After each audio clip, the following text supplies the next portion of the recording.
انہوں نے کہا یہ میرا پیغام خاص طور پہ باہر جا کر عاصم منیر کو دیں، اگر آپ ریکارڈ کر سکتے ہیں، یہ پیغام عاصم منیر کے لیے ہے۔ انہوں نے کہا ان کو کہہ دو کہ اگر آپ کا خیال ہے کہ مجھے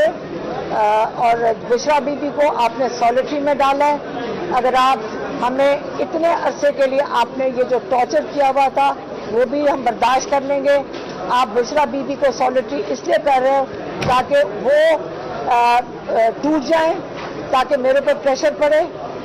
اور آپ اگر جو شاریش شیرشاہ کو جیسے ڈالا ہے، حسان نیازی کو جن کو 10 سال قید دی ہوئی ہے، اگر میرے خیال میں عمران خان یہ کہہ رہے ہیں کہ اگر آپ ہماری فیملی کو جتنا مرضی آپ کر لیں ظلم، جس کو مرضی قید میں ڈال دیں، میرے خیال میں ان کا مطلب ہے ہم سب کو جس کو مرضی آپ قید میں ڈال دیں، عمران خان نے کہا میں نہیں جھکوں گا، اپنے موقف سے نہیں ہٹوں گا، اس ظلم کو قبول نہیں کروں گا۔ یہ آپ کو پیغام جو انہوں نے بھیجا ہے میں نے آپ کو پہنچا دیا۔ میرا ایمان ہے اللہ الحق ہے، جب میرے اوپر انہوں نے اتنے زیادہ کیسز کیے میرے ذہن میں بھی نہیں آیا اس ملک سے باہر جانے کا۔ جس طرح آپ کو پتہ ہے یہاں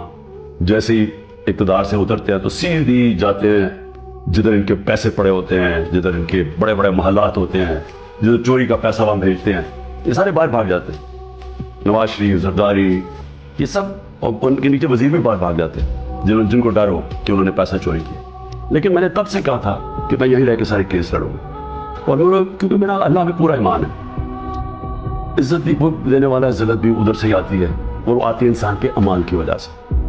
تو اگر میرا ضمیر کہتا ہے کہ میں نے کوئی غلط نہیں کیا تو مجھے میرا یہ ایمان ہے کہ اوپر والا مجھے نہ کبھی ذلیل ہونے دے گا، نہ کوئی مجھے ذلیل کر سکے گا۔